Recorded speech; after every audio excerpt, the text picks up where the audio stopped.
अस्सलाम वालेकुम, मैं हूं सबा सिद्दीकी और आप देख रहे हैं ATN news. Marvi press club Karachi में सदर Marvi press club madam Sajida आरई, रहनुमा Marvi press club madam Kausar Gujjar की ज़ेर निगरानी में नए साल की तकरीर मुनक़िद की गई,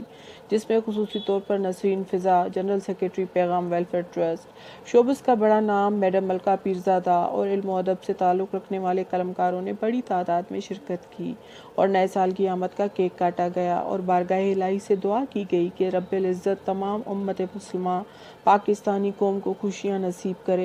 और 2018 का हर दिन पाकिस्तानी कौम के लिए खुशियों भरा साबित हो। Report bureau chief Karachi Kamran Shafi. मज़ीद खबरों के लिए देखते रहिए Asian TV network of Pakistan.